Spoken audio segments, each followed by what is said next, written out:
Meeting for the 29th of March. I'd like to now declare the meeting open. Do we have any requests for leave of absence or apologies?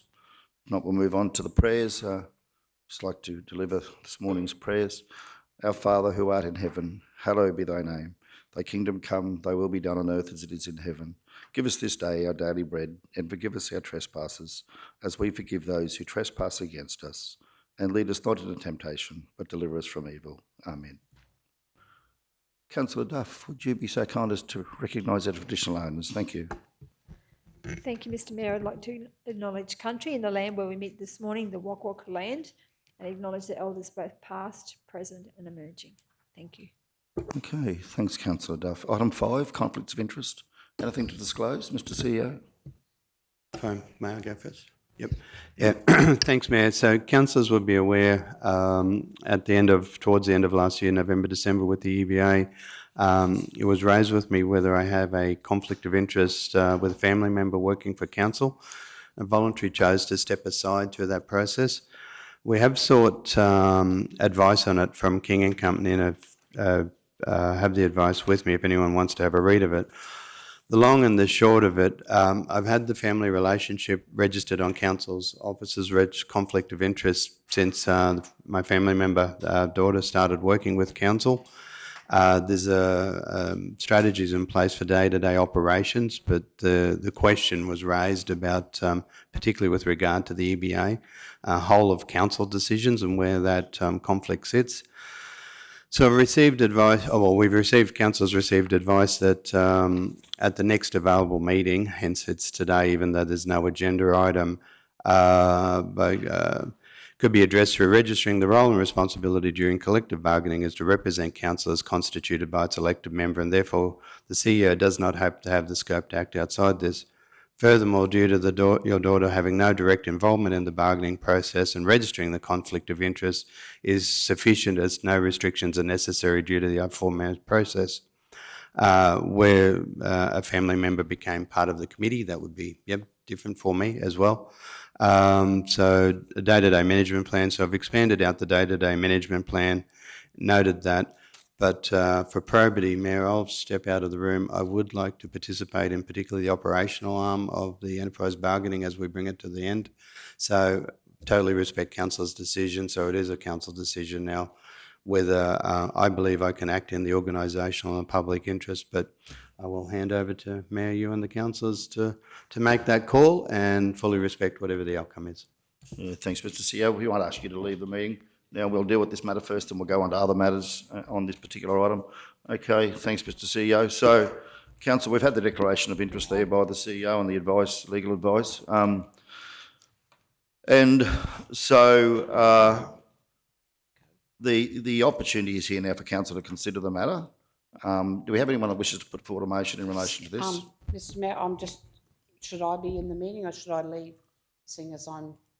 Yeah, I think it's probably best that you step out on this one. Thank you. Councillor Erkins, thanks, yep.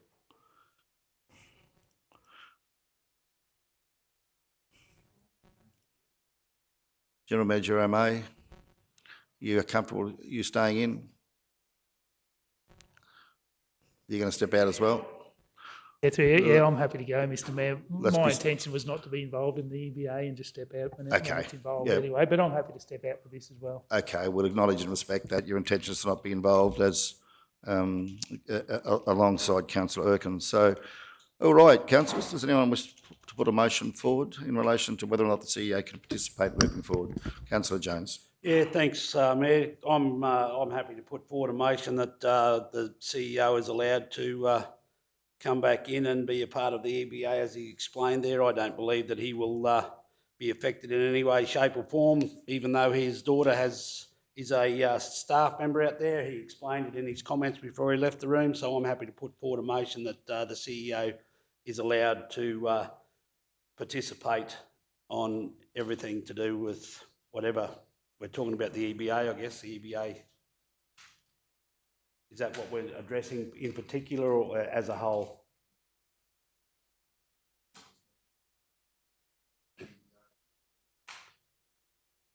Yeah.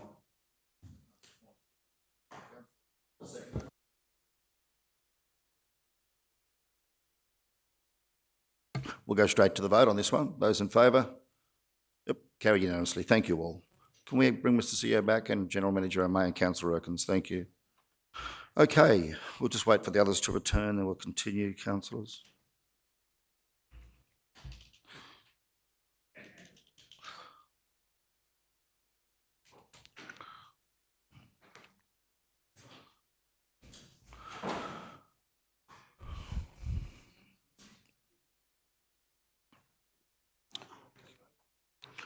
Okay, further conflicts of interest?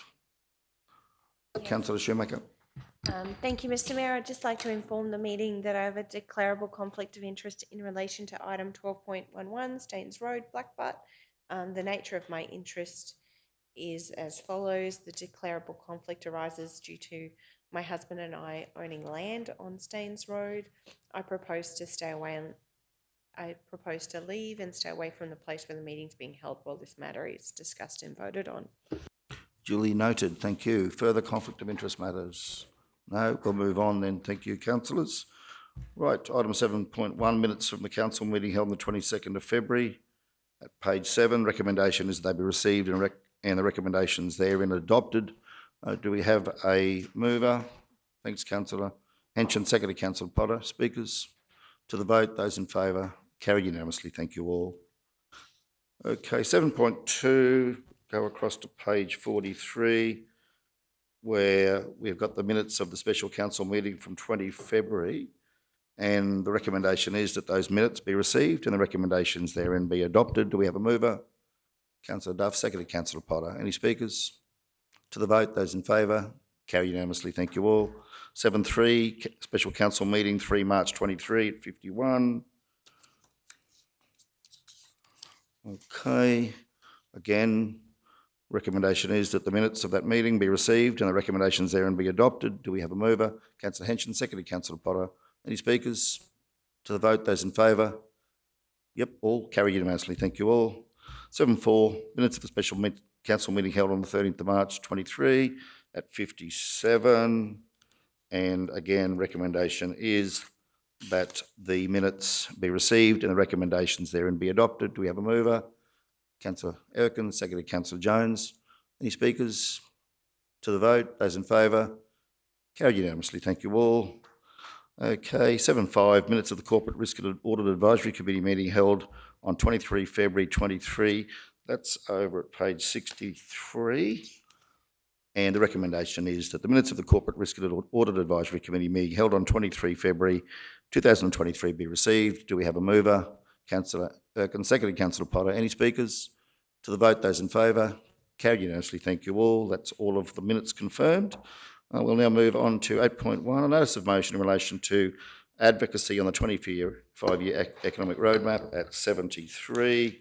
We'll hand over to Councillor Shoemaker for her notice of motion. Thank you, Councillor. Thank you, Mr Mayor. I'd like to move that South Burnett Regional Council seek a meeting for Mayor Otto and Councillor Shoemaker to provide a brief and seek support for the South Burnett's 25-year economic roadmap with the Honourable David Littleproud MP, Federal Member for Maranoa, the Honourable Lou O'Brien MP, Federal Member for Wide Bay, Colin Boyce MP, Federal Member for Flynn, and the Honourable Stephen Miles, Deputy Premier Minister for State Development and Infrastructure, Local Government and Planning, and Minister assisting the Premier on Olympic and Paralympic Games infrastructure.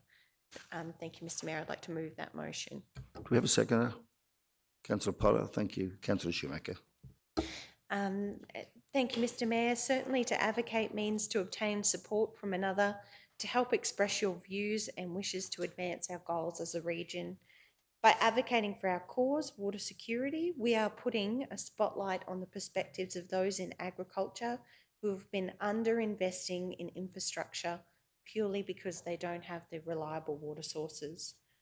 We know our projects could make an enormous change to this. I've seen farms in Blackbutt, around Gordonbrook, and at the Barlil and Baramba Weirs site that have the capacity to grow and simply can't because they don't have the water. Our region is at a crossroads, and we know that the Queensland Government Jobs and Energy Plan means disruption.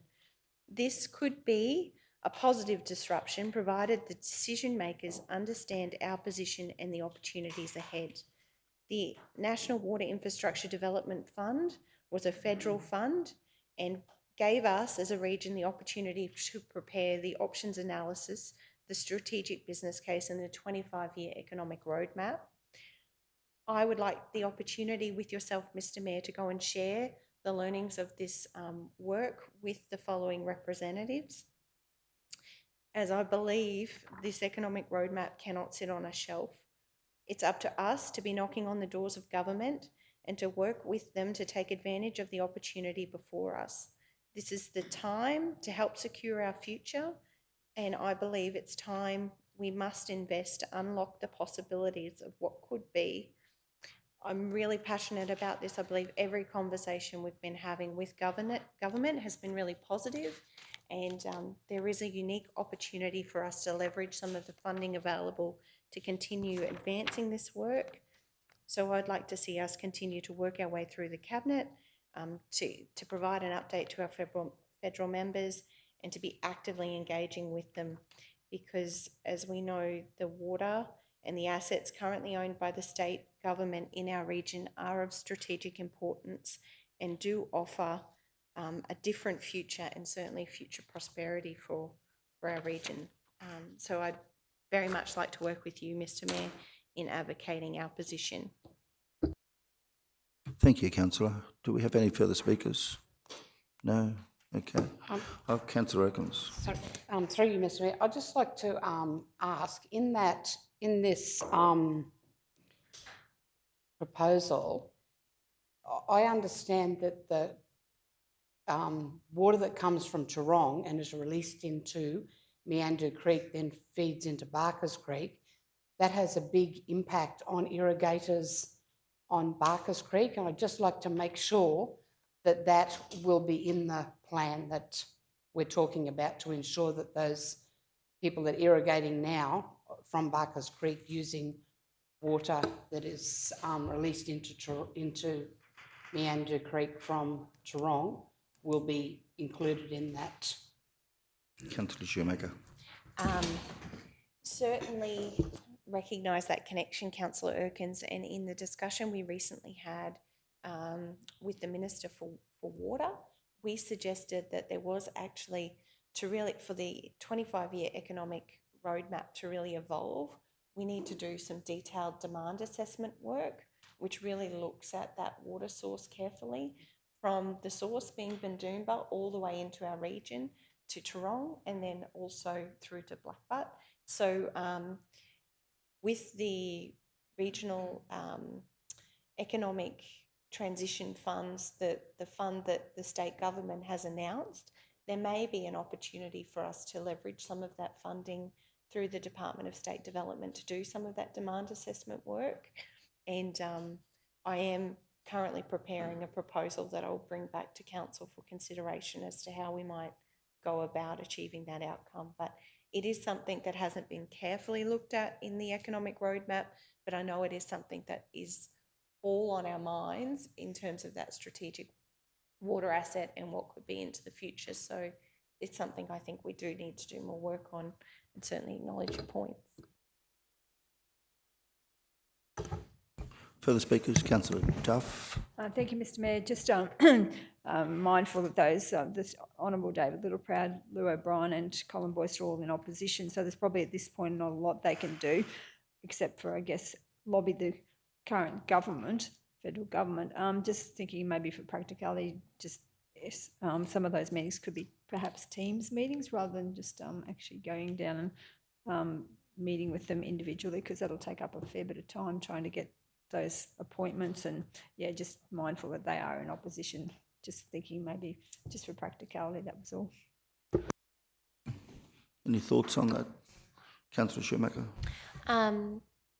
Yeah, certainly recognise that. They are our federal members though for the local area, so I think out of courtesy we should provide them with an update. And being that it was actually Ken O'Dowd who originally funded this work, I think it's important that we do that.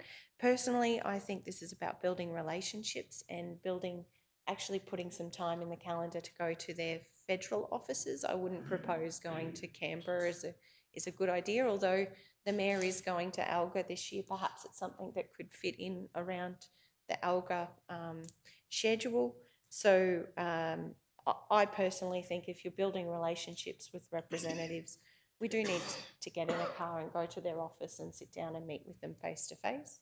I've done a few meetings via Teams. It's just not, it's not the same. And I think there's also a very important opportunity for us to continue building these relationships with our federal members. And certainly Minister Miles, I think with the release of the Jobs and Energy Plan and the core role that the Department of State Development will have in administering those transition funds for regions like ours, I think it's very important that we float this opportunity with them. So I'd prefer to do it in person, personally. Further speakers? No? Anything to close, Councillor Shoemaker? No? Happy to go to the vote? Yep. Those in favour? Carried unanimously. Thank you all. Okay, 9.1 is the business outstanding table for our Waterbury Council meeting. It's at page 74. Recommendation is that the table be received for information. Do we have a mover? Councillor Potter, thank you. Seconder? Councillor Erkins. Any speakers? Councillor Duff? Thank you, Mr Mayor. I just wanted to know, get an update on the piggery at Morgans Road from General Manager O'May, if that's possible. What page are we on there, Councillor Duff? 110. 110? Thank you. Thanks, General Manager O'May. Yeah, through you, Mr Mayor. To my understanding, there has been no progress. I know they have met with the main roads to do their pre-starts for the earthworks that are required, but to my understanding, they haven't actually commenced those works to date. So yeah, I can follow up and get an update and email around to councillors. But yeah, my understanding is that they've had the pre-starts but haven't commenced the works yet. Thank you, Mr Mayor. I would appreciate an update if that could be supplied. I'd also like to know on page 106, the Boat Mountain meeting to be held with a landholder on clearing that vegetation at Capenic Park. I'm just wanting to know where that's at. Thank you. Yeah, through you, Mr Mayor. Yeah, I just have to take that on notice. I'm not sure when the meeting has been scheduled. I do know we have got the vegetation mapping for that area, and there is written number of restrictions around the clearing of that legislation. Of that vegetation. There has been clearing along the fence line, but there does appear there's going to be a fair restrictions on what can be cleared in that area because there's remnant regrowth. I think it is in that area, or yeah, high value regrowth. So yeah, but I'm not familiar when the actual meeting has been teed up for. Thank you, Mr Mayor. I would appreciate an update on that one. And also on page 105, there's to be a report back on the dog park location for Mergen after community consultation. I'm just wondering if that's still on track to come to the April council meeting as was moved at the standing committee meeting. Yeah, through you, Mr Mayor. No, that isn't it. I think that is on track. Yeah, we are bringing it back to the next meeting. I think we did. We have that note. I thought that note was put on that one.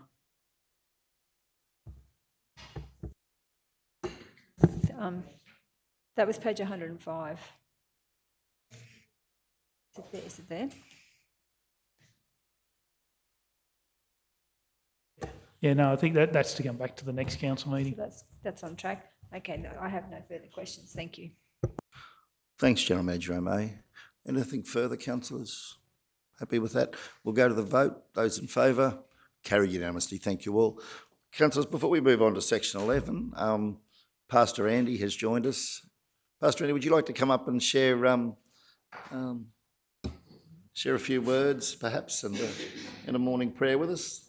Morning, Pastor. Thank you. Well, I'll apologize for for being late.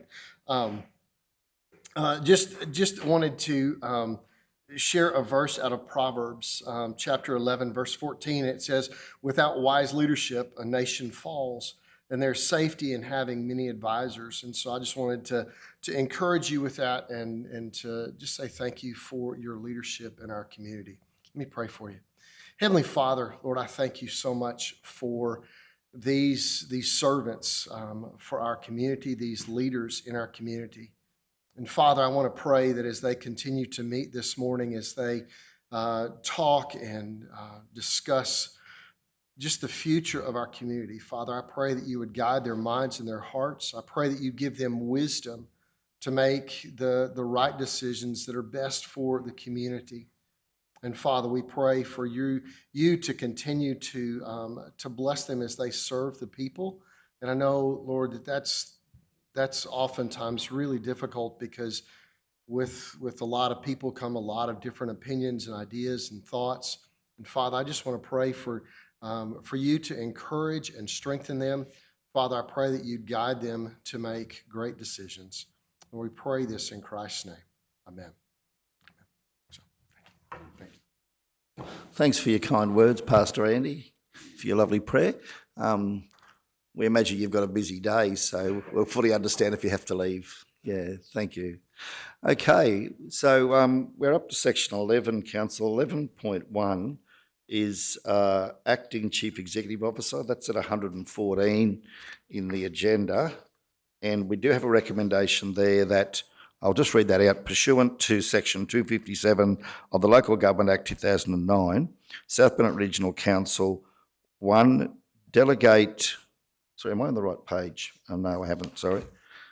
No, I'm on 115. 114, that South Bennett Regional Council approves the Chief Executive Officer leave from 20 April 2023 to 10 May 2023 and appoints the General Manager Infrastructure as Acting Chief Executive Officer. Do we have a mover? Councillor Potter, seconded Councillor Henson. Any speakers? No? Happy to go to the vote? Those in favour? Carried unanimously. Thank you all. Okay. Now on to 11.2, which is at page 115, where we have a recommendation there that pursuant to section 257 of the Local Government Act 2009, South Bennett Regional Council delegate the exercise of the powers contained in Schedule 1 of the Instrument of Delegation Heavy Vehicle Mass Dimension and Loading, National Regulation Queensland HVNR, to the Chief Executive Officer. These powers must be exercised subject to any limitations contained in Schedule 2 of the Instrument of Delegation and repeal all prior resolutions delegating the same powers to the Chief Executive Officer. Do we have a mover? Councillor Potter, thank you. Seconder, Councillor Duff. Any speakers? To the vote, those in favour? Carried unanimously. Thank you all. 11.3, adoption of Council's recruitment selection policy. It's 120.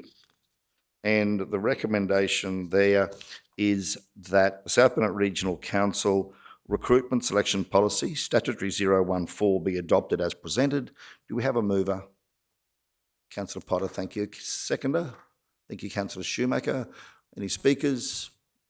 To the vote, those in favour? Carried unanimously, and I will point out that that was discussed and worked through at a standing committee meeting. Okay, so we're up to 11.4, which is the monthly financial information report at page 125, where it's recommended that the monthly financial report, including capital works and works for Queensland, as at 28th of February 2023, be received and noted. Do we have a mover? Councillor Erkins, thank you. Councillor Henson seconds, thank you. Any speakers? Questions? Councillor Shoemaker? Thank you, Mayor. Thank you for the report. Just reading on page 140, I just wanted to confirm here in relation, the report indicates there's been a change to RPC and RMPC contract. There's been contract changes, and I've noted there seems to be a change in the actual budget amount, and I understand some of that's due to the rainfall events. I just wanted to, I guess, lean in and better understand that. It seemed like the RMPC contract was quite an increase, where the RPC contract was quite a decrease. Happy to answer. Through you, Mr. Mayor. So RMPC is a maintenance contract, so it'll be increased as whatever, so if there's an emergent work value put into the contract. In relation to the RPC, it is based on fixed value of whatever the contract value is. So at the moment, I think Walter Road is our current contract in there, which will be an amendment for the water main project up through there. So any increase is offset by revenue in that space. So the revenue goes up, so does the expense, because there'll be fixed value, or not fixed value, but there'll be a contracted value with TMR. Just a supplementary question, Mr. Mayor, just in relation to RMPC, I was of the understanding that we got sort of like an annual allocation and that we had to be very careful or frugal about the way we used that to make sure we got the work that needed to be done under that. So I wasn't aware if the contract changed, like, is this a forevermore change, or this is just purely in response to the weather event?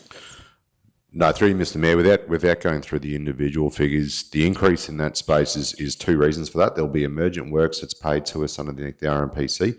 The other one is that you are quite right about the frugal of the RMPC contract.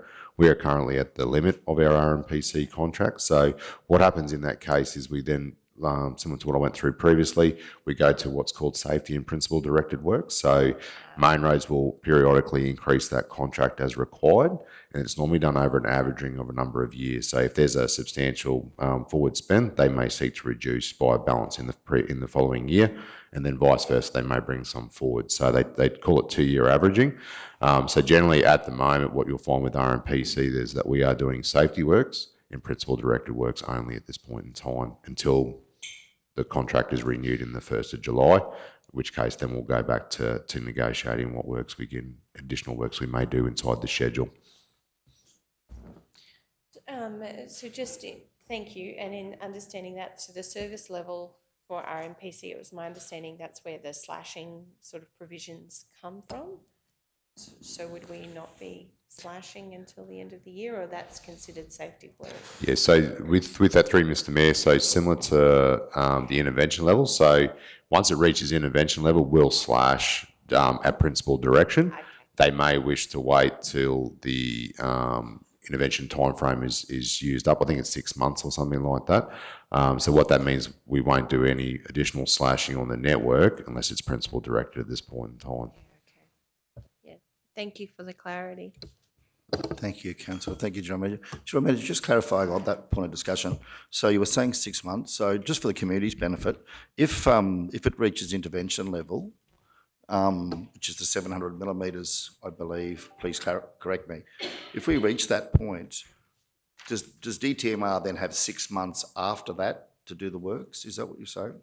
Just to clarify, I'm just a bit confused about how that No, you're right, Mr. Mayor. Through you, without specifically confirming the exact numbers, but yeah, generally how it works. So once you hit intervention level, you have a response time to achieve. For slashing, off the cuff, I believe it's 6 months once it hits the guidepost. It may be slightly, so apologies to council if it's slightly less than that.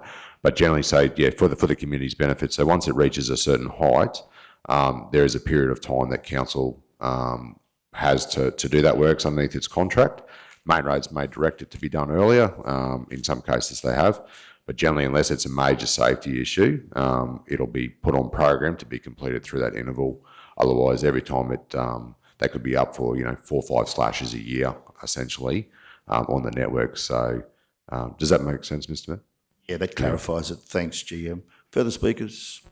Councillor Jones. Yeah, thanks, Mr. Mayor. It's just a quick opportunity to thank DTMR because that water main rerouting and everything else up there on Walter Road is, I believe, being covered by DTMR money and not ratepayer money, and that water main is council's property. So thank you very much to DTMR. A great time to acknowledge that, and surprising how money comes around.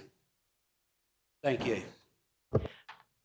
Councillor Shoemaker, sorry. Thank you, Mr. Mayor. I just had one more question, just in relation to page 142, expenditure, the employee benefits. I see we're tracking just below target. But I note long service leave and annual leave paid is high due to staff finishing up with council so far this year, as well as leave taken over the Christmas shutdown. I'd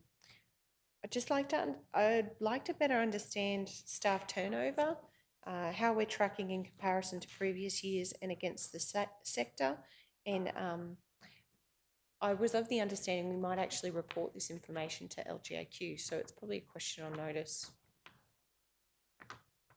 Mr. CEO, did you want to? We can take it on notice as well. Staff turnover is tracking at about 16%, so we're average of, I'm just trying to think of where the body, and so, but we were actually only just having a look at this and went back with the operational plan and prepping for the exec budget to come to council for the budget committee.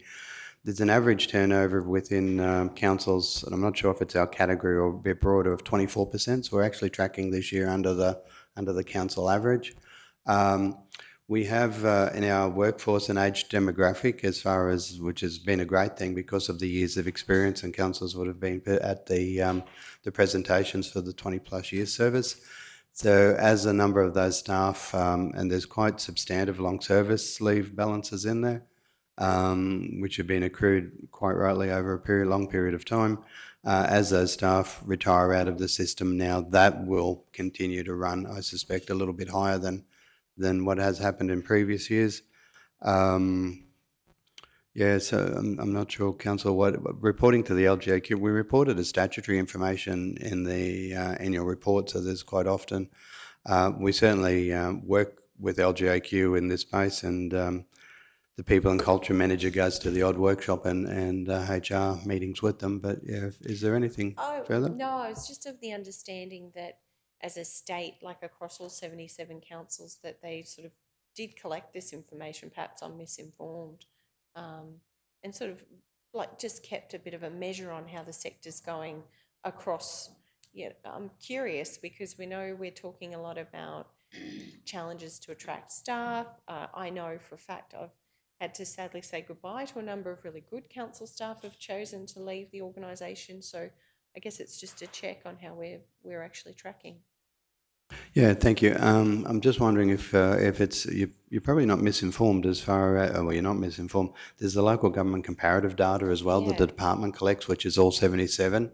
So that's the annual return each year, and I'd have to have a look at the specifics as far as what data. Certainly, there's quite good collaboration across all the councils, which LGAQ does. What LGAQ does well is coordinate that collaboration through their networks. But yeah, compared to the average, actually, as far as turnover going, we're tracking quite well. Okay. There's been a concerted effort over the years to get the leave balances down. Long service is a different industrial instrument, believe it or not, to annual leave, and so it's one that isn't able to be easily directed to use.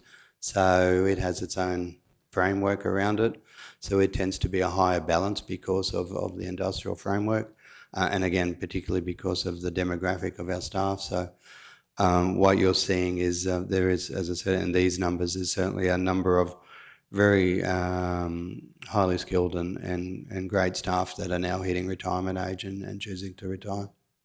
Yeah, certainly I think that bigger picture comparative data is my thinking, certainly how we're benchmarking, and I'm just very mindful across the sector, the challenges, so many local governments. It's, you know, I was just part of a program last week with community members from across the Wide Bay Burnett, and the discussion about attracting qualified staff.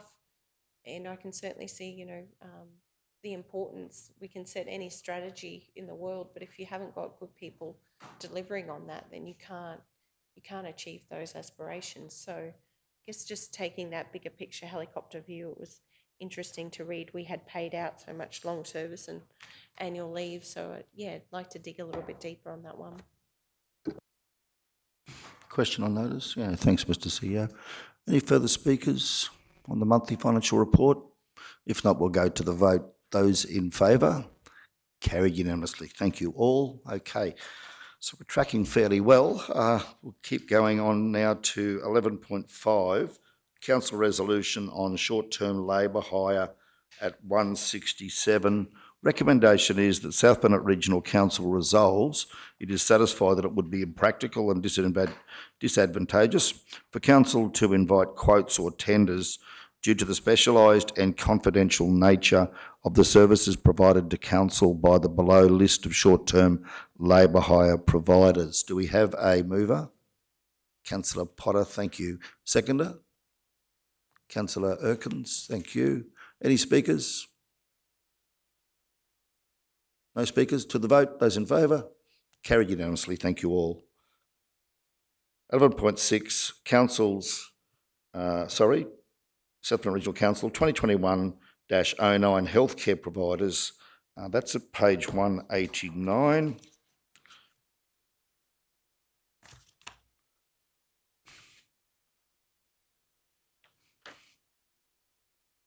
Okay. Sorry, 189, 169, is it? Sorry. I'm going to have to go to OPSM, aren't I?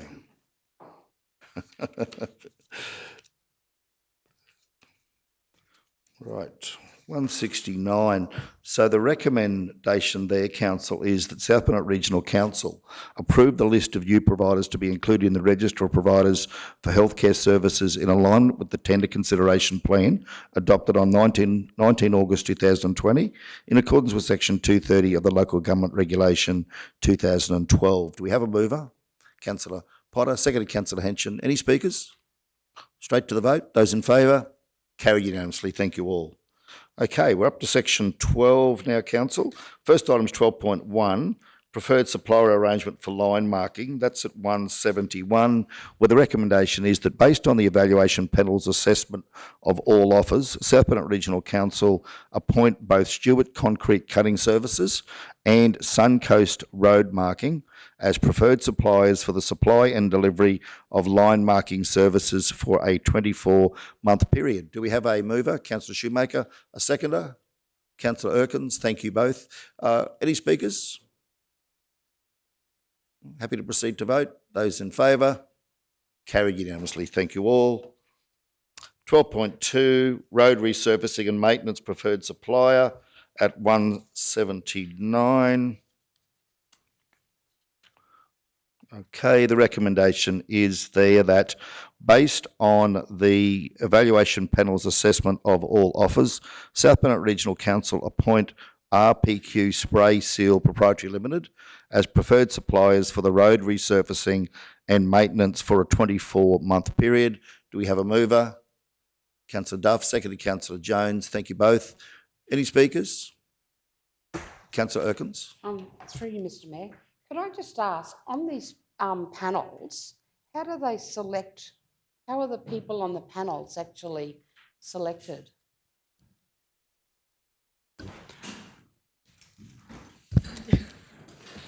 Thank you, Manager. Under the legislative requirements, the tenders go through an open, tender process, and applicants are able to apply for, it's based on volume and frequency of supply as a preferred supplier. So they go through the open tender process and then we evaluate as we would evaluate any other open tender, and then we select based on those prices that have been submitted for that 24-month period. So I'm not actually questioning this particular overall. So you have a panel. Yes. So when you select that panel, how experienced, like how do you judge how experienced they are in making those decisions? So with the evaluation panel members themselves, it's usually members from the infrastructure team or content experts that are associated with whatever the tender subject matter is that we're going out to market for. Right, thank you. Thank you, Manager. Councillor Shoemaker. Thank you, Mr. Mayor. Just wanted to note, I think it's very exciting, page 184, when you read the recommendation here, the opportunity in terms of engaging this supplier. It says here there's the opportunity for the creation of new and existing local employment opportunities through this contract, and also the encouragement for the relocation and establishment of business from outside the region to physically enter, establish and maintain a physical presence in the region. So I was really excited to see that had been captured. That was a conversation that was clearly had through the tender process. And, you know, I recognise that sometimes we can't always award these tenders in our LGA, but I think it's really exciting if there is an entity like this who, through getting tender opportunity like this one, and perhaps even in some of our surrounding areas, is actually considering calling the South Burnett home because of this opportunity. wonderful work. Thank you, Lou, and the team. I always really enjoy reading. As you know, I read your recommendation reports carefully, and it's really great to see, you know, the maturity in the system, the growth that we've had, and the way in which we really are considering the bigger picture when we make these decisions. So really do value the work that the team has done. I think this is an exciting opportunity. Thank you, councillor. Any further speakers? Councillor Henson. Thank you, Mr Mayor, through you. Just a question. RPQ, have they done work for council before? And the other that tendered as well have done work? And I just want to make note, Mr Mayor, if I may, through the public, just recently the work that's been done in a lot of our road networks has been complimented by a lot of people out in the bush. And certain roads, there just seems to be, and I've made mention to Manager Meehan before, that we don't often get complimented for the work done on our road network, but some of the work that's been done out there with the reseals has been exceptional. So if they're doing that work, it's good to have them on board. Thank you. Okay, any response there, General Manager, in terms of RPQ? Happy with all that? Okay, any further speakers? No. Go to the vote. Those in favour? Carried unanimously. Thank you all. 12.3 is the KTP progress update. That's at page 185. We have that report there, Council. So just go straight to the recommendation that the Sappanet Regional Council note the prioritisation list below and the report for information. Do we have a mover? Councillor Potter, seconded Councillor Jones. Any speakers? Councillor Shoemaker. Thank you, Mr Mayor. Thank you certainly for the report. I think it's a wonderful report. Just want to acknowledge the work that's gone into actually really trying to get best value out of the dollars invested in the project. Certainly to see that, you know, it is a significant investment in infrastructure, but to see that we are able to kind of prioritise and work through some of these finishing pieces is really exciting. I am very excited to see those Indigenous pillars come to life. I know local artist Nikita Laws put a lot of time and effort into designing those, so it'd be sad not to see them actually take pride of place in the CBD. And certainly the feedback from business owners is that we need more seats and more bins, so it's great to see that being able to be achieved through this report.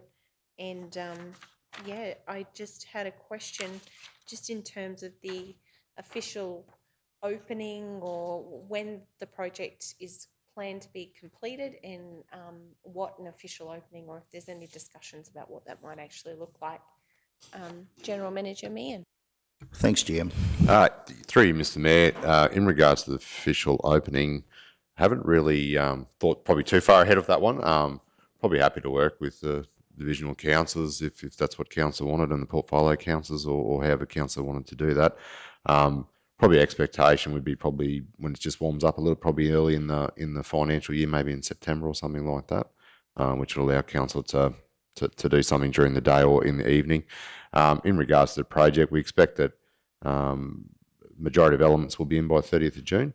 Obviously, just noting in the report there, discussions with the government is that we'll conclude the BBRF project by 30 June, and any elements after that, which is the intention of the report, would just be continued by council based on its budget availability. So just noting that in relation to the Indigenous pillars, so we had a gentleman come up the other day, bloke that I'm not sure if everyone's familiar with the dinosaur display at Winton, the pillars.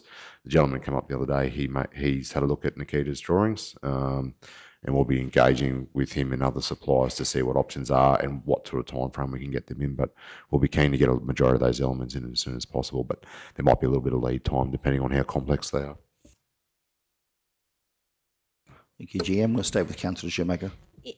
Yeah, thank you. I certainly do think some kind of ceremony at the end of the year to acknowledge everyone who's been part of the project, and to acknowledge and celebrate with our community what we've been achieved. It's been a very long, hard couple of years, and you know, because everyone has worked together, at the end of the day we have achieved the outcome And I think it's really important to stop and take note of that, particularly people like Dougie, who I think has probably worn out a couple of pairs of steel caps on that project. You know, it's been amazing to see the investment from the people working on the project and in their time and their effort. And I personally would like to take the time to thank them for all of their efforts.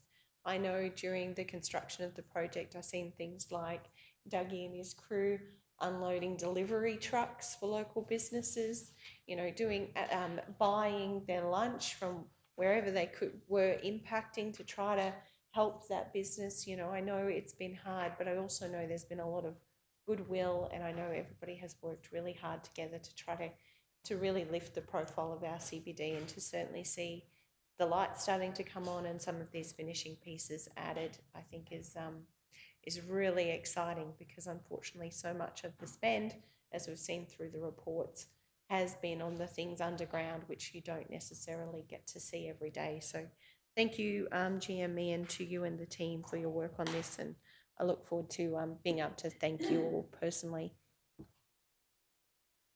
Councillor Erkins.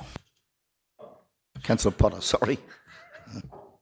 Thank you, Mr Mayor. Look, I just want to say thank you again, and I do agree with Councillor Shoemaker that we do need some sort of opening for this. Look, I just want to say how wonderful it is that we've actually got local artists, Nikita, working on those pillars for the area out in front here, and to have sort of a local artist who has done work, you know, as far north as Townsville and up at the Bunny Mountains. It's just wonderful that she actually is part of the South Burnett. So, and it's going to be wonderful when this is finally finished and opened. Thank you.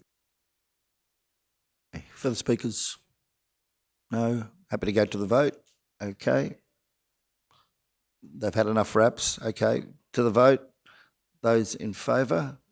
Carried unanimously. Thank you all. Okay.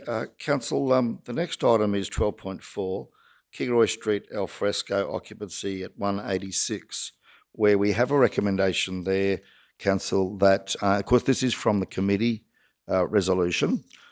Committee's recommended that Chief Executive Officer be delegated to negotiate the occupancy of the two alfresco areas on the western side of Kingaroy Street. Council apply the following fees. For 2023, no charge. For 2024, $250 per structure. And for 2025, $500 per structure. And that the Chief Executive Officer be delegated to make the same conditional offer to hospitality businesses on the eastern side of Kingaroy Street. So we will put that forward. Do we have a mover for that? Thank you, Councillor Potter. A seconder? Seconder, Councillor Shoemaker, thank you. Any speakers? Councillor Erkins? I see we go on to about installing suitable furniture if they're not taken up by the cafes or whatever. So in that, one of the things that concern me is keeping them clean. And I believe that if we put the furniture in, which we need to, I think it would be great. I think a table definitely needs to go in. And I speak from the fact that in Nanango, we have the seating with no tables. And what happens is people put their cups down on the chairs and quite often spill and that. So a table, but I wondered, like the expense of keeping them clean by council is pretty expensive. But I thought we could maybe have at the hub, which is just right there, whether we could work in with the Kingaroy Chamber to have some of those disinfectant wipes there with a sign up saying, you know, this is your area, keep it clean. There are wipes available at the hub if we could work in with the Kingaroy Chamber, because I think one of the things after spending all that money, we want it to be maintained and we want it to look good and we want it to look attractive. So, you know, I'd like to see that the ones that we furnish that are done with some tables, and we put signs up asking community to please take the rubbish away. It's not looked after by one of the businesses. People are welcome to bring their own lunch. There's a lot of businesses along there that have staff that don't necessarily buy their lunch at a cafe every day, but they take their lunch to work with them. It would be nice to have something for them to sit in and use. But as I said, with signs asking the community to keep them clean, and maybe if we supply something, because you can't expect a cafe, if people are taking their own lunch, to come out and look after that area. Well, my apologies to Council. I'm definitely off to OPSM this afternoon. I missed items 4 and 5, as Councillor Erkins pointed out. The other two elements were that Council approves installing suitable furniture in line with the KTP, all alfresco structures, at the conclusion of the project, if at such time they remain unoccupied, and that the matter is resolved as a high priority of the 22-23 years. So my apologies for missing those two elements. Councillor Shoemaker. Thank you, Mr. Mayor. I'd just like to propose an amendment for the chamber whereby we remove the 2025 fee at this point in time. I've been thinking about this, and I have had some discussions across the community there in the main street. I think we need to trial this and make a decision about what fee we're setting at that point in time. I don't want to lock our council down to a fee in 2025 that increases. I know in spending some time around the cafes around town at the moment, they're having really quiet days and then really busy days. And I think the cost of living is really starting to pinch. I don't know, none of us have a crystal ball for 2024, what it might look like for business around town. I think these shelters are a wonderful opportunity to really activate the street, but also to provide an opportunity for business to take their business out onto the street where people can see, what's happening. And often that cafe culture is it's contagious. If you see people having coffee on the street, well, you think, oh, we might pull up here. This is a nice spot here in the sun and have a coffee too. So I would like to put forward the amendment that we remove the 2025 exactly how it is, but just that we remove the 2025 fee at this point in time until such time as that council can make a decision about that at that point in time, pending how business is actually tracking. So if Councillor Potter's agreeable, I'm happy just to keep the motion and take it out, but if not. Mr. CEO, is this a tweak or is it an amendment? Sorry. Yeah, Mayor, it is a tweak. It's an amendment, but with 2 ways, formally moved. Councillor Shoemaker is the seconder, so I think you've got half of your mover and seconder in agreement. So if the mover's in agreement, you could tweak it. The mover was Councillor Potter. Are you in agreement to taking out the 2025 fee? Yes, Thank you. So we've got the mover and seconder agreed. So that'll become the motion now. Okay, Councillor, not councillor yet, General Manager me. I don't know you'd ever want to be a councillor. No, you're happy where you are. Sorry, very, GM. very, Mr. Mayor. Just a suggestion for council. Just looking at logistics and talking with our friends in health and compliance.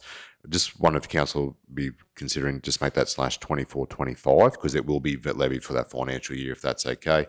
Our intent would be 23, and then 23/24 would be the 0 as well.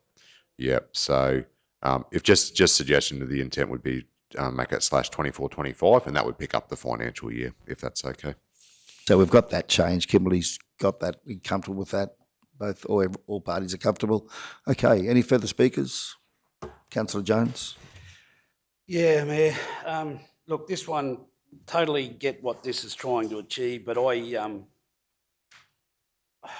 Councillor Shoemaker used the word trial, and I think that's what we need to go into this under as a trial, because if you've got a certain business in the main street that is wholly and solely responsible for keeping this clean, and you will have people walking the street and there will be people sitting down just using it and all that sort of stuff. And it's going to be whether or not the people that take on these particular shelters are happy to continue cleaning when they're not actual customers of themselves. So I do have concerns about this. I've heard different reports coming out of the main street myself, and it has the potential to blow up. I hope I'm wrong.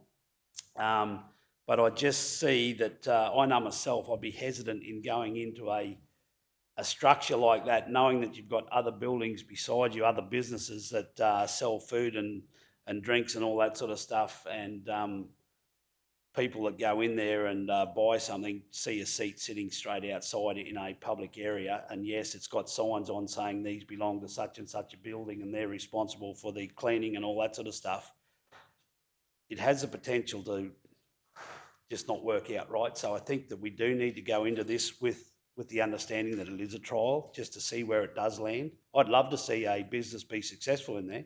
I really would. And I'd love to see them take the costs of cleaning and all that, which is probably what I believe, correct me if I'm wrong, is part of the deal, that they clean all the facilities and all that, which will be a reduction in the costs of council staff. But yeah, I'm happy to support this moving forward, but I'll be a little bit wary watching in the background just to see how it pans out. And I think we need to understand that it may not work and it may need to go back to a full open public venue, and it's open for all, and then the costs may come back to council. But happy to move forward and give the businesses an opportunity to see if it's successful or not, and work with them to try and work out a plan that it does become successful. Councillor Schumacher. Thank you, Mr. Mayor. I just wanted to add, certainly it was interesting to learn last week that in Bundaberg, currently there are streets in Bundaberg where there is contentious conversation in the community, those for and against, about removing car parks to actually offer alfresco dining in parts of Bundaberg to support business activation. And there's a real appetite to go forth with that because there aren't people on those streets, and the whole idea is if you create a busy street, more people will come. So I just thought it was really interesting that, you know, we've sort of made a lot of changes through our CBD, and it's interesting that other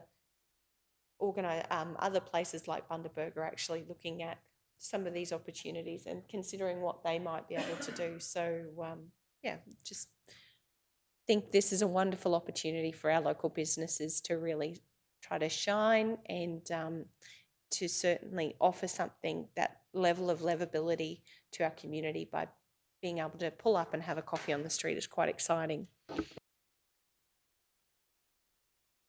Okay, anything further, councillors? Happy to go to the vote. Those in favour? Carried unanimously. Thank you all.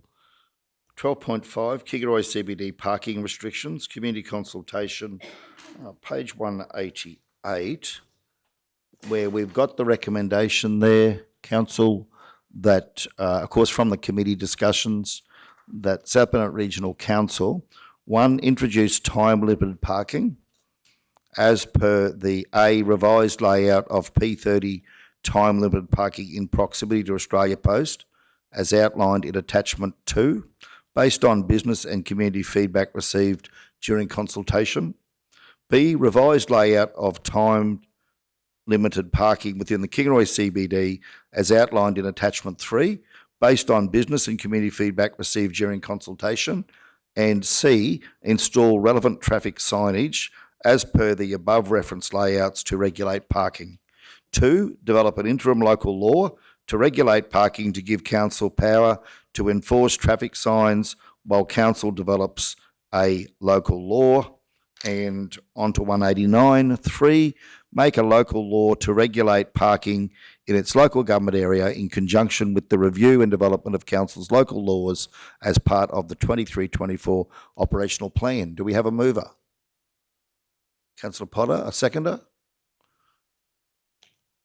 Councillor Shoemaker, thank you. Speakers? Councillor Potter, thank you.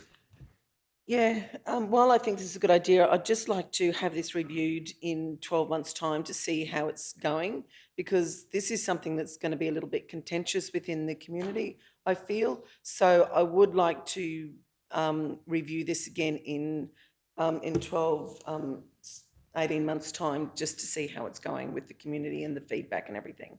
Thank you, Mr. Mayor. Mr. CEO, do we need to take note of that? What are your thoughts around putting a review time frame on that?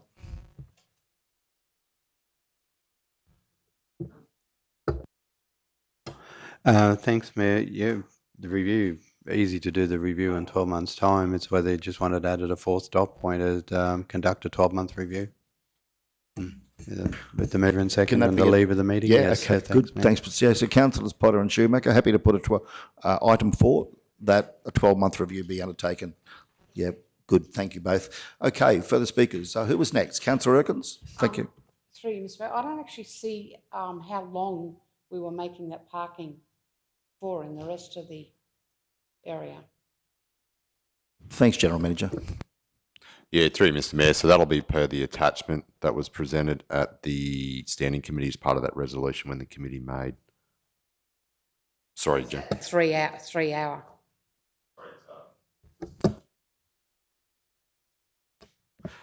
Yeah, through you, Mr. Mayor. That'll be 3p generally across the CBD. It's 8p in the off-street, or 9p I think in the off-street car parks, and it's P30 on the Alfred Street parks adjacent to the post office.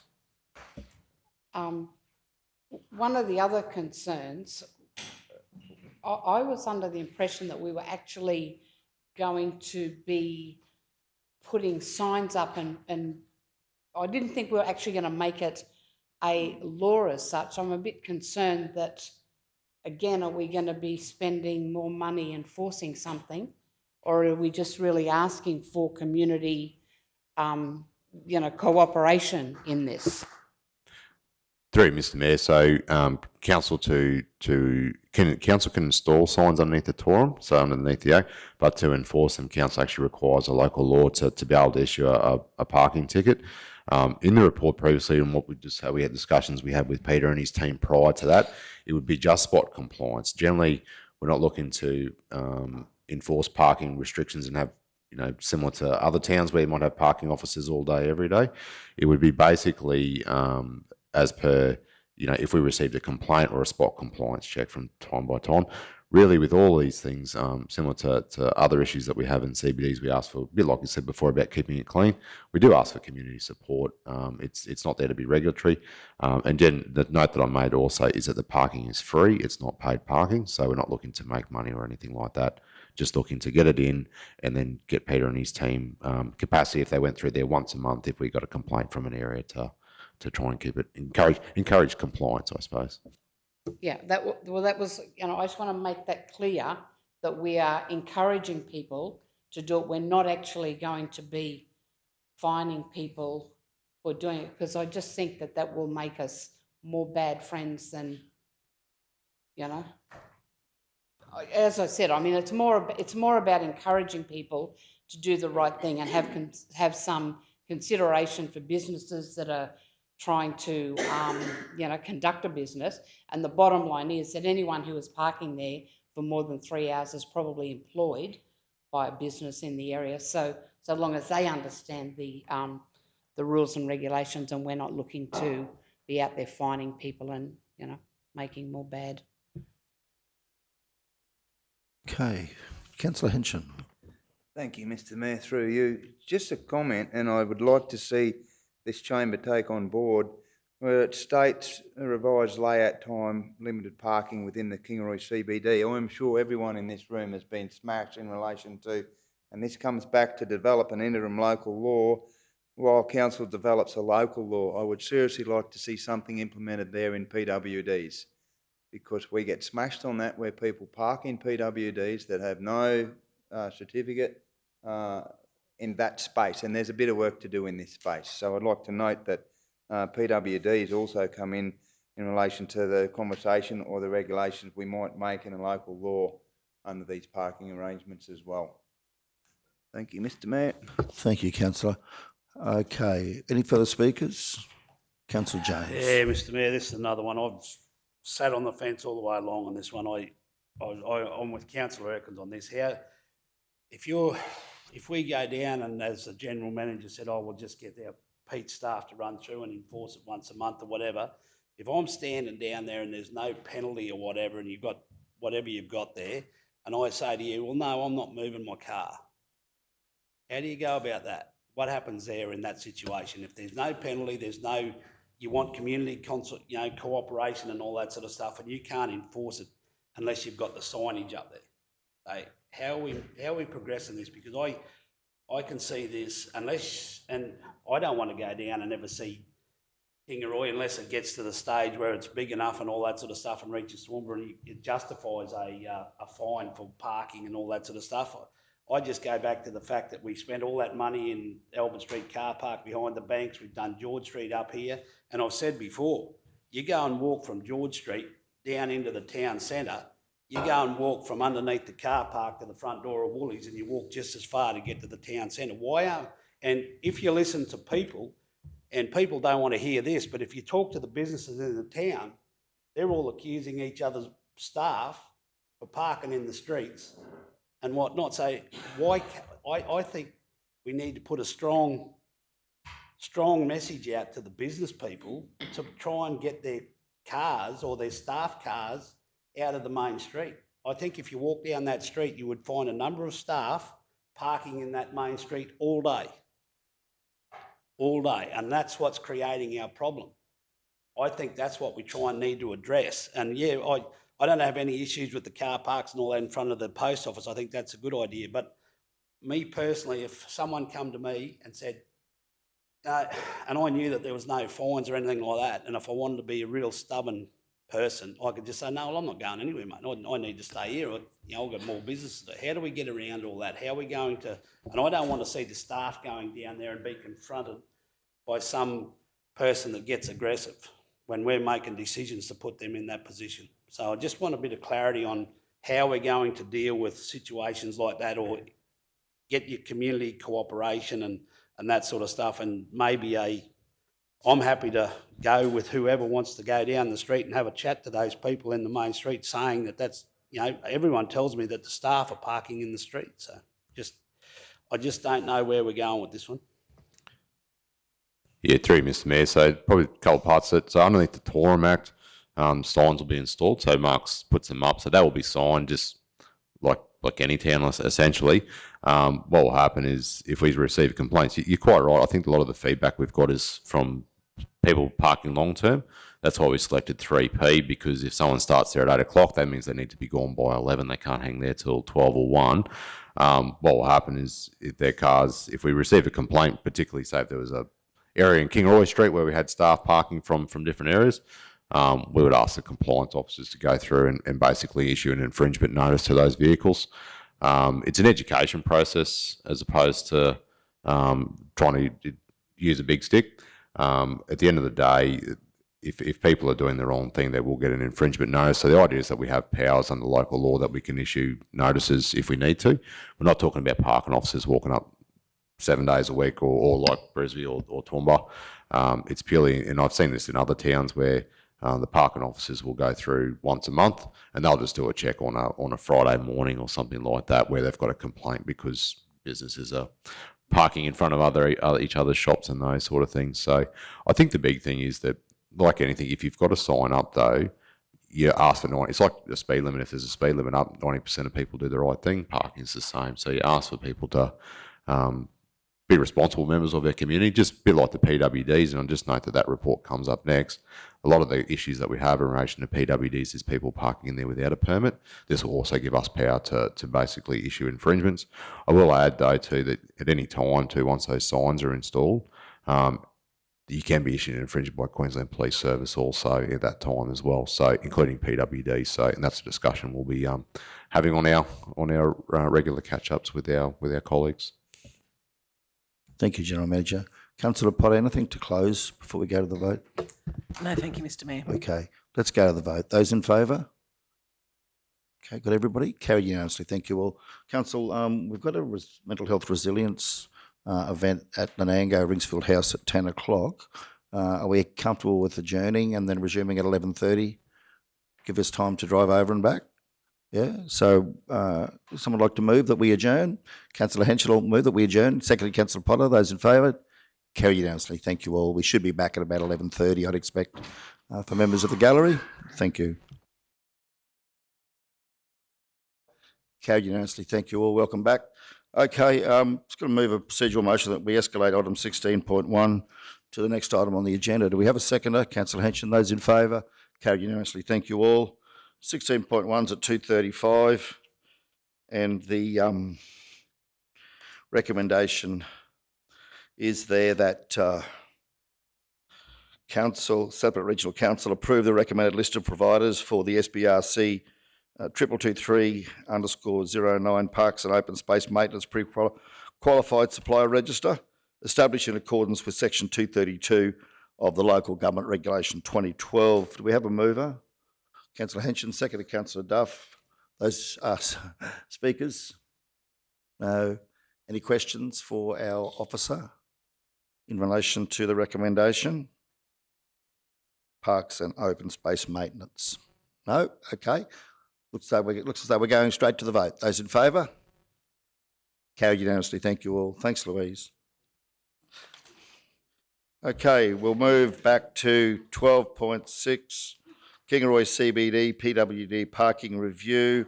That one is at page 190, where the recommendation is that South Bennett Regional Council, well, we can see it there, note the report, and at this stage we've got undertake a media release in relation to inclusivity and access within the Kingaroy CBD, and ask the community for support in ensuring PWD spaces are only used by those with permits. Do we have a mover? Councillor Potter, seconded Councillor Henson. Thank you. Speakers? Straightforward. Okay, we'll go out and approach the community. Those in favour? Yes, carried unanimously. Thank you all. Righty, 12.7, Wondai CBD Streetscape Community Consultation, 196. Recommendation is from the committee meeting that South Bennett Regional Council note the concept design and commences public consultation on the Wondai CBD Streetscape with the community. Do we have a mover? Councillor Duff, seconded Councillor Henson. Speakers? No. Straight to the vote. Those in favour? Carried unanimously. Thank you all. 12.8, Mergen CBD PWD parking modifications at 197 from the committee. We have a recommendation there over on page 198 that South Bennett Regional Council officers investigate the PW parking user access into the footpaths within the Mergen CBD and work to implement improved access safety modifications, and a report to be brought back if upgrades are required. Councillor Duff has moved, seconded Councillor Potter. Speakers? No. To the vote, those in favour? Carried unanimously, thank you all. 12.9, Wondai Industrial Estate Road Network 199. Recommendation from committee is bottom of 199, that South Bennett Regional Council officers and councillors consult with all relevant stakeholders at the Wondai Industrial Estate through an on-site meeting prior to the next Infrastructure, Environment and Compliance Standing Committee meeting on the 3rd of May 2023. The meeting is advertised and promoted through Council's media and communications platforms, and a letter of invitation is issued to all businesses within the precinct, and a report be brought to the Infrastructure, Environment and Compliance Standing Committee meeting on 3 May 23 as to stakeholder feedback and proposed solutions. Do we have a mover? Councillor Duff, a seconder? Councillor Henson, thank you both. Speakers, Councillor Duff. Thank you, Mr Mayor. This was one that I was progressing. Just wanted to know where we're at, General Manager Meehan, with the design, because I was of the belief that we were going to try and finish that design before we went back to the community. Just wondering where that's at. Thank you. Yeah, through Mr Mayor, so we'll have a design up through the Standing Committee next week. That's good to hear. Thank you.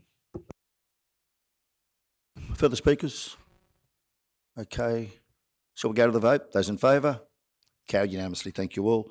12.10, Tingura DTMR Road Works Materials Site at 200.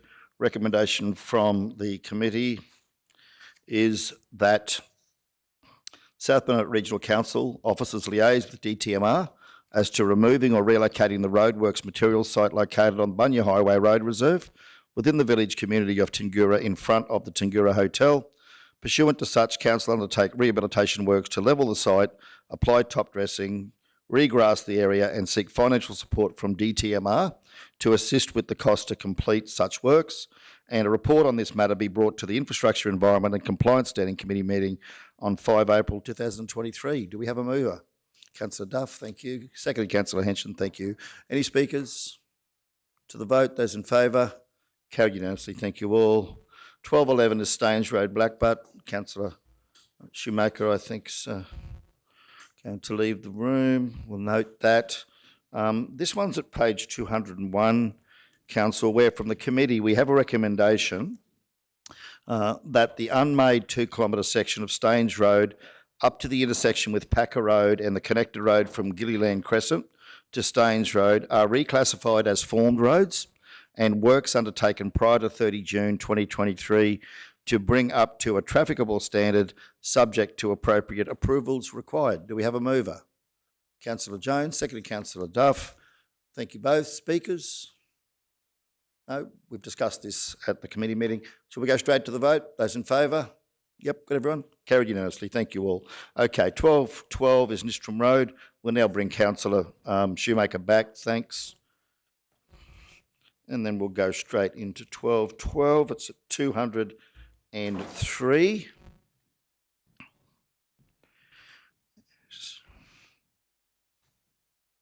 Sorry, no, 1212 is at 202. My apologies. Okay, 1212 at 202 relates to Nistram Road, Buoy, where from the committee the recommendation is that South Bennett Regional Council officers provide a report to the Infrastructure, Environment and Compliance Standing Committee meeting to be held on 5 April 2023, outlining the process for adding the unformed 1.7 kilometre section of Nistram Road, Buoy to Council's formed roads register and consequent annual maintenance program. The scope of works required to be undertaken to upgrade this 1.7 kilometre section of road reserve to the minimum rural unsealed road standard, and the estimated capital cost of such works and funding options available to Council in the 23-24 budget, and the number of rateable allotments on Nistram Road, Buoy. Do we have a mover? Mr Mayor, just a quick question. Keeping in mind, you've got a meeting called to meet Nistram's Road people or residents on Friday afternoon. Is it suitable to be doing this before we have conversation? Is there any other information, do you think, that will come to light out of that discussion that we may need to put in this, or do you think that this won't be contradicting each other? Just a question on note. Look, I think the Friday meeting could bring to light information that councillors may find beneficial and the deliberations on this. So I guess if council feels they'd like more information about the details on that road, we could have a procedural motion to lay this on the table if councillors wanted more time to go and have a look. Yeah, can I move a procedural motion, Mr Mayor, that we leave this on the table until we have the meeting with the people of Nistram's Road? So I don't want to prolong the inevitable, but yeah, I think who knows what the information that comes out. Okay, so if we lay it on the table, it'd come back to the next ordinary, which should be late April. So do we have a seconder for that? Yeah, Councillor Erkin. So let's go to the vote. A procedural motion that lay on the table. Those in favour? Yep, got everybody? Carried unanimously. Thank you all. Okay, General Manager Meehan, anything? So I missed you had your light on. Are you good? We'll keep going. Thank you. Mr Mayor, the only thing is when we bring the recommendation back, it would be then, it won't come back to a standing committee, it'll come straight back to an ordinary. It'll be the April ordinary, yep. So just that's noted.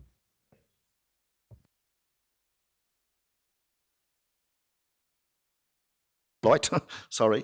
Maidenwell Glencliff Road upgrade at 203. Committee recommendation is that officers provide a report to the Standing Committee meeting to be held on 5 April 2023 as to the scope of works required and associated estimated cost to renew the Maidenwell Glencliff Road, including gravel resheeting and drainage works, and that such works be considered for inclusion in the 23-24 capital works budget. Do we have a movers? Councillor Henson, thank you. Seconder? Any seconders? Councillor Jones, thank you. Speakers? Straight to the vote. Those in favour? Carried unanimously. Thank you all. 1214, Proston Lookout. That's at 204, where committee recommendation there is that. We get to it. Sorry, I think it's the bottom of 205. The South Bennett Regional Council assists in progressing the Proston Lookout by working with the Proston and District Heritage Association to obtain authority to install 3 long information signs and provide assistance with installation of such as soon as practicable, and that the following be considered in the 23-24 operational budget to be done prior to the Proston Centenary, first weekend in October, and costings provided for the following. Undertake minimal earthworks to enable the placement of shade shelters, installation of bollards, provide a small amount of landscaping to enhance the appearance of the area, investigate options for possible recycling of shade shelters removed from other sites, and that the above-mentioned works are completed prior to 30 September 2023. Do we have a mover? Councillor Duff, seconded Councillor Potter. Speakers, Councillor Duff. Thank you. Thank you, Mr Mayor. I just wanted a question to General Manager Meehan, because we met on site and there was Parks and Gardens staff there and there was also infrastructure staff there. There was some frustration around the lack of funding to even do anything, and I know that they wanted to put the signs and the bollards, but there was no funding to do the bollards because that was meant to be after the 30th of June once we've done the full costings. I'm just wondering, did anything happen with that? Did the signs get put up, or do you know what happened? Because it was the 10th of March, was that when they were meant to put those signs in? Just a question. Thank you. I'd have to take that one on notice, Mr Mayor, but happy to talk to Leanne and get a response back, even later on today, maybe, if I can find out. Thank you. Thank you, General Manager. Okay. Right, further speakers? Go to the vote. Those in favour? Carried unanimously. Thank you all. 12.15, proposed betterment projects for lodgement with the Queensland Reconstruction Authority, page 206, where the officers have recommended that South Bennett Regional Council endorse the projects being nominated under the Betterment Fund and commit to funding the council contribution amount if successful under the 23-24 budget. Do we have a mover? Councillor Potter, seconded Councillor Jones. Thank you both. Speakers? Councillor Jones, nothing? No? Okay. Councillor Duff, thank you. Thank you, Mr Mayor. Just wanting to know, happy to support these, but just how are we progressing with other betterment projects? How do we find out which ones are, like I know I put a couple forward. Are you still looking for potential betterment projects, or how's that working? Through Mr Mayor, so this one here is actually a good story for council. So we've had a number of projects approved, so our contribution to that is $73,000. We've actually been successful with the combined. That'll deliver $1.3 million worth of work. Just in the attachment there's a full list of betterment projects that we're nominated to QRA in the current rounds, but also they're also releasing rounds periodically for different events. So we've put the full list forward to QRA for their assessment. They'll look at whether it's cost-benefit ratio. Some of the other ones that we've had a look at, unless there's a large amount of reaper or there's actually a reaper on that road, I think Campbell's is one that you might have sent me through. It actually, we don't believe it meets the requirement for betterment because there's not a lot of damage on that section of road, but there actually is a resilience fund available. So we've asked the Red Frost team to look at other alternative sources to put forward for ones that want to increase immunity. So they haven't been lost, and we'll also be adding them through probably to the PPT over time as well. So happy to keep sending them through to us and we'll have a look. But there's a full list in the attachment there for all the projects that we believe will meet the requirement of betterment.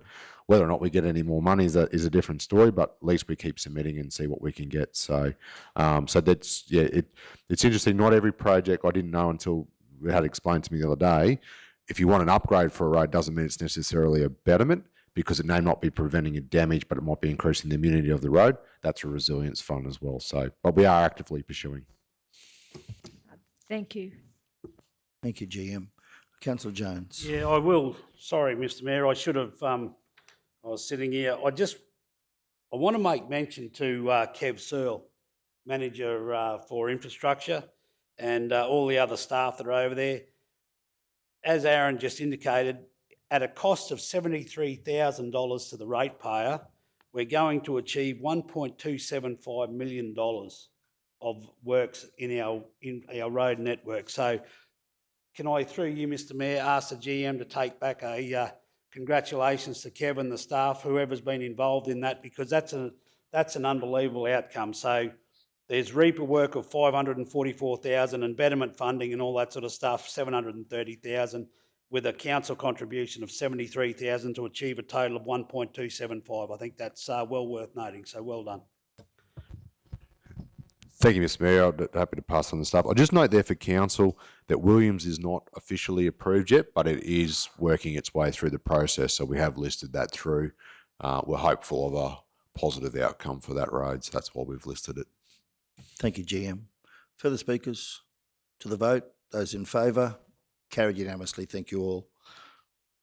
1216 Hart Street, Blackbutt Pedestrian Pathworks at 214. Committee recommendation there is that South Bennett Regional Council programs the following works into the 22-23 Parks and Gardens Maintenance Program in relation to the section of bitumen pedestrian footpath between 38 and 44 Hart Street, Blackbutt, spraying of the overgrown grass that's encroaching on and into the bitumen seal, and removal of the grass and resealing of the damaged sections. Do we have a mover?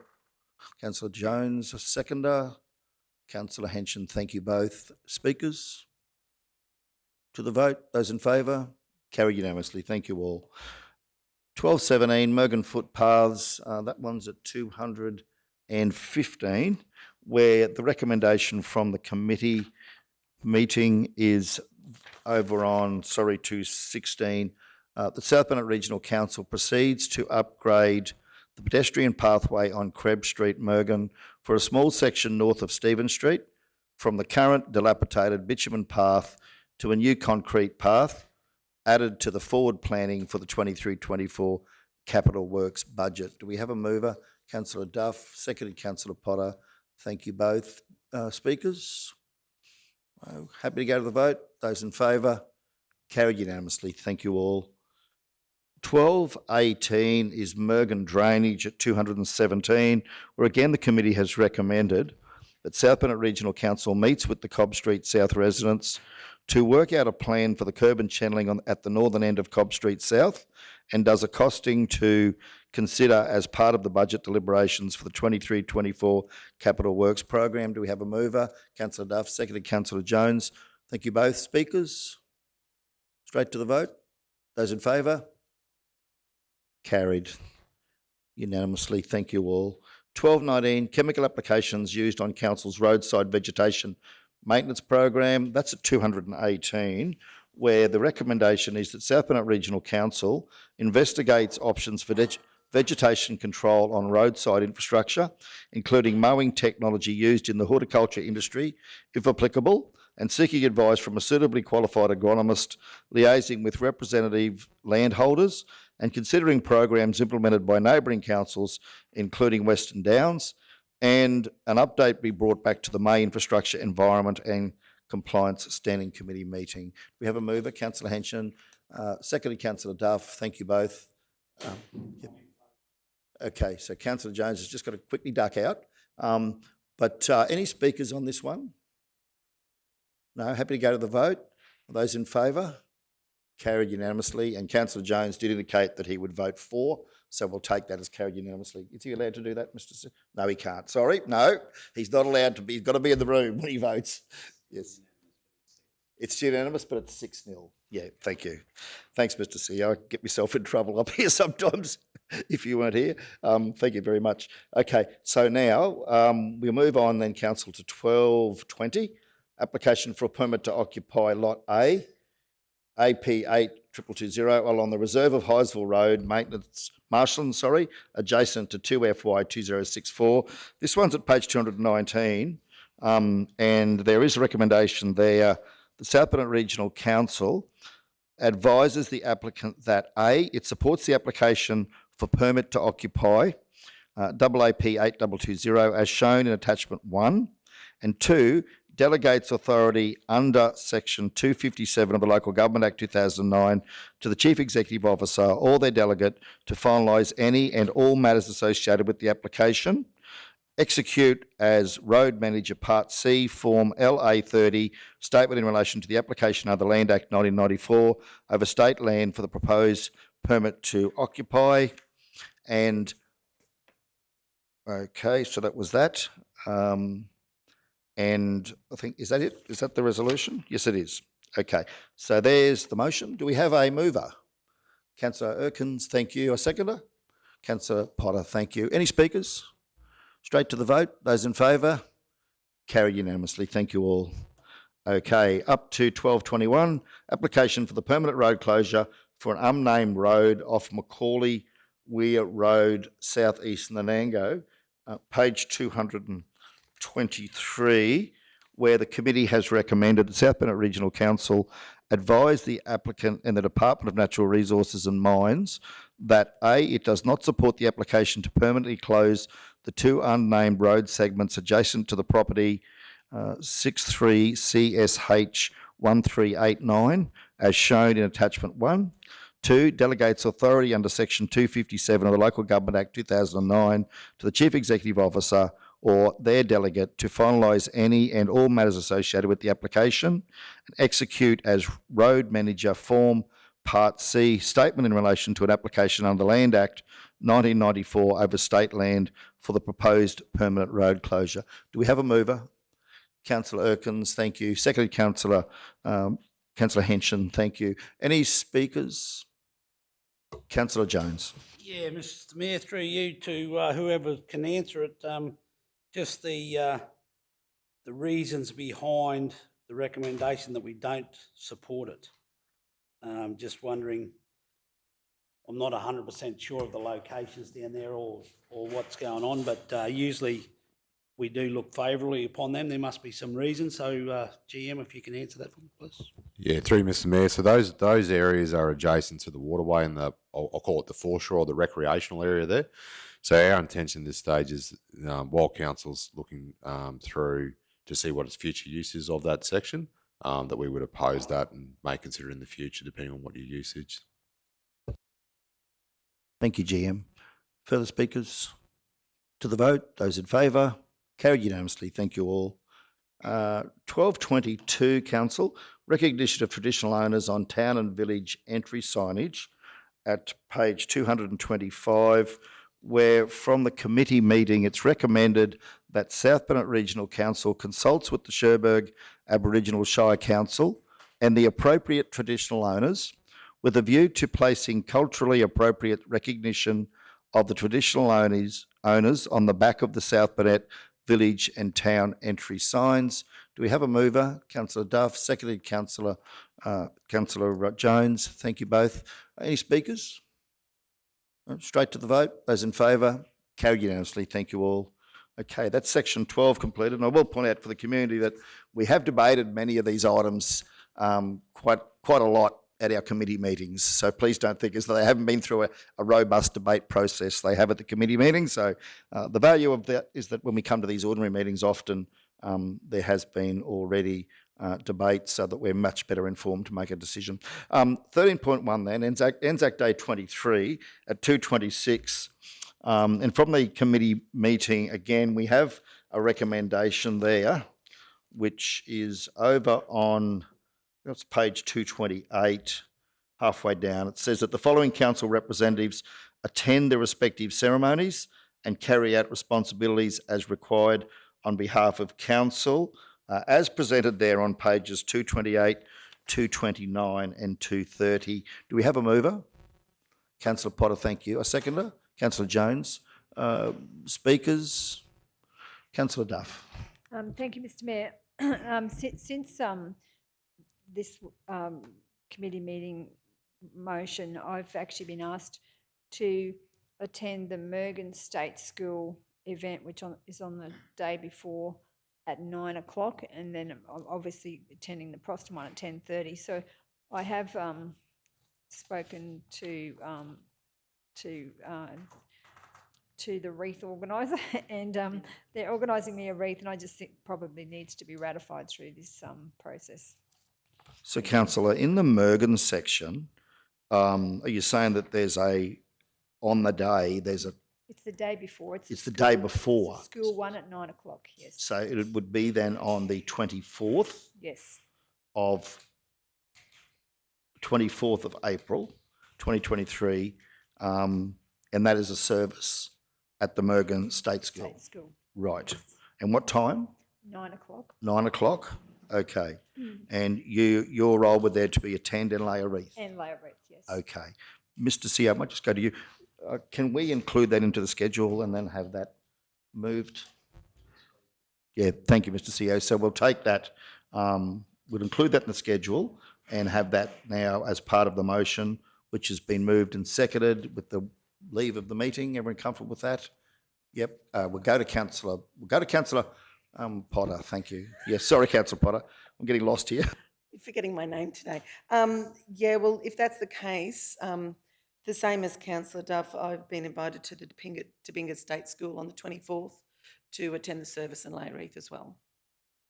And I since have spoken to Denise also. You have. Thank you, Councillor Potter. Could you just share that, the details of that? So it's at the Tobinga State School? State School, Yep, and I believe it's in my diary for 9:30. 9:30. Okay. We'll just let Kimberly put that in. That's yourself attending Yes, and attendance and lay a wreath. yes. Right. Any further additions, councillors, modifications? Okay, that's outside the region. Happy with that, Mr. CEO? Okay. So we've got that table as presented now. Oh, sorry, Councillor Henson. Thank you, Mr Mayor, through you. I wonder, and probably has been discussed and talked about, but a media release on this, that the public is well aware of where councillors are going to be. There's always some commentary around who's seen where, and just to run you through my particular program, Wandai at 5 a.m, Wandai at 8 a.m, to Cumbia at 8:45 a.m, to Arulan at 11 a.m, and I appreciate Councillor Shoemaker stepping in the 10 o'clock one, I think it is, in Wandai. But I think it would be very beneficial to the public if they were made well aware of where councillors are and the time schedules. We try to fit that in. I'll try and get a leave pass to get from Wandai to Cumbia in 45 minutes on that given day without picking up a speeding fine, but happy to try and accommodate those to the best of my ability. I do miss out on one, be it the Wandai one, but certainly appreciate trying to get around them all. Yeah, I think Mr. CEO's noted that we can put some media around that. Thank you, Mr. CEO. Thank you, Councillor Henson. So if everyone's comfortable with the schedule as presented, we'll now seek to go to the vote to approve that. Those in favour? Yes, carried unanimously. Thank you all. 13.2, Kingaroy Youth Engagement Centre. That's at 2:31.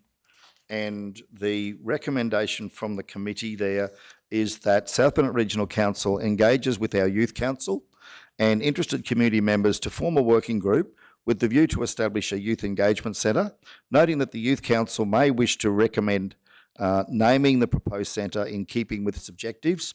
And 2, Council seeks expressions of interest from community organisations and suitably credentialed and authorised adult volunteers to support the centre's operations and supervisory requirements, and that a report be brought back to a future livability, governance and finance standing committee meeting. Do we have a mover? Councillor Potter, seconder? Yes, thank you, Councillor Erkins. Thank you both. Any speakers? Straight to the vote. Those in favour? Carried unanimously. Thank you all. Okay, on to section 14.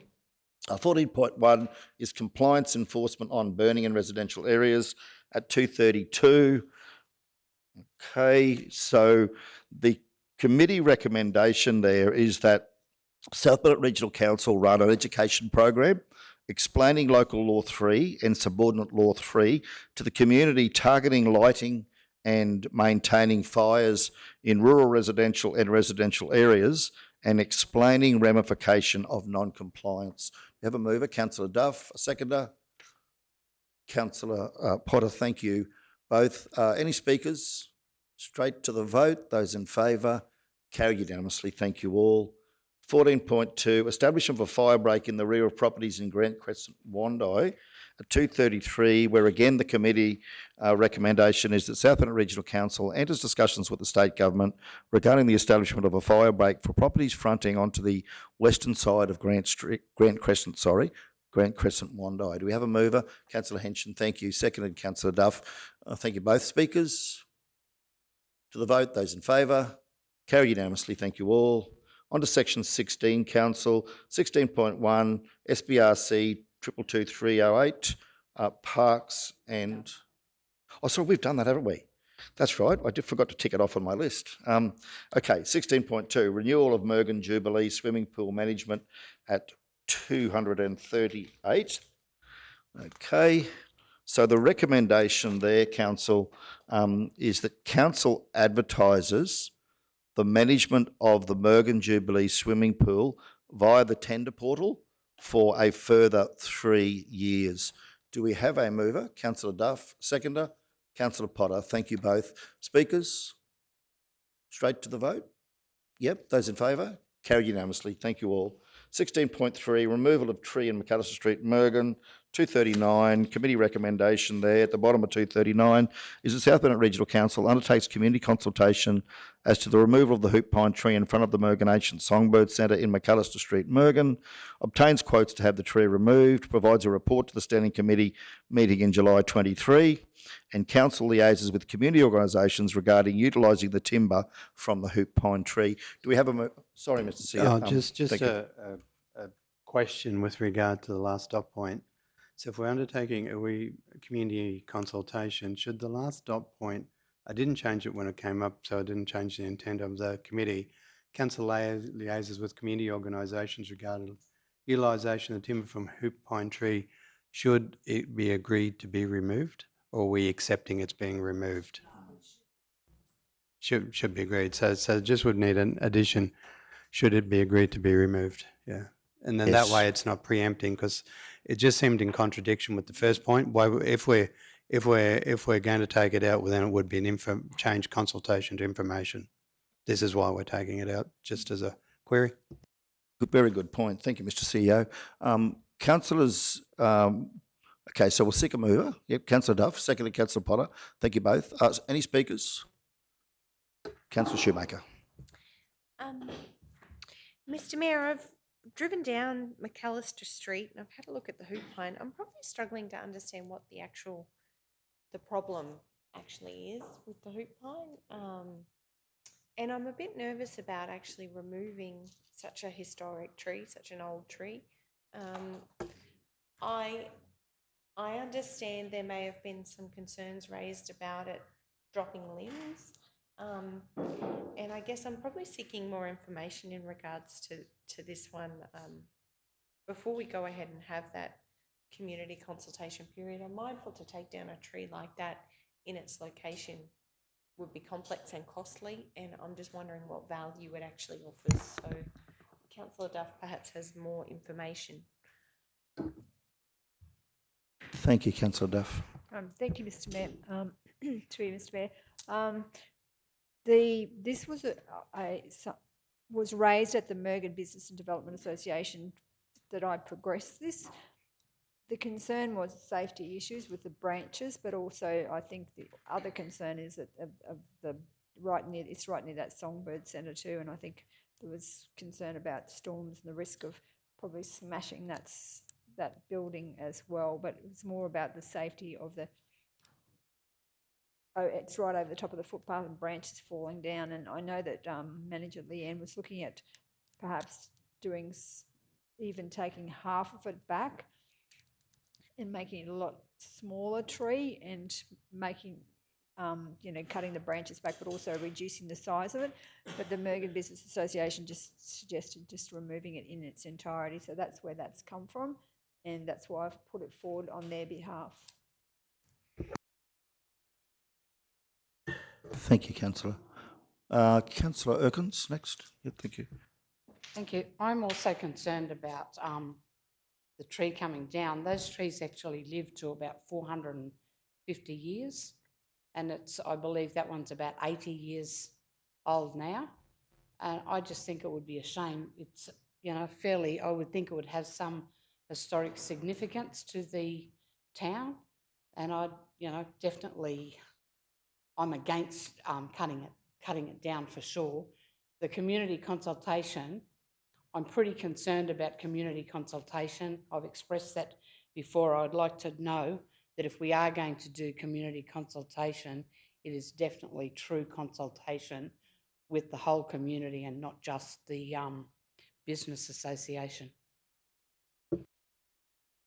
Further speakers? Councillor Jones. Yeah, thanks, Mayor. I think the first dot point says it all. Undertakes community consultation as to the removal of the hoop pine tree in front of the Mergen I don't think 2, 3 and 4 will come into play if the consultation reveals that no one wants it taken out.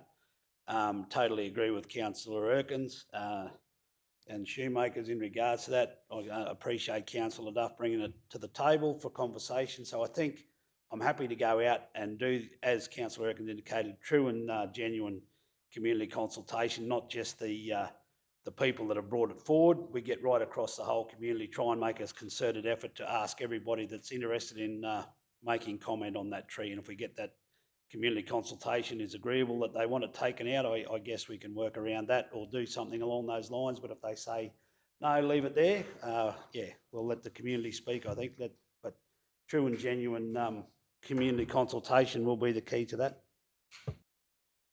Further speakers? No. Anything to close, Councillor Duff?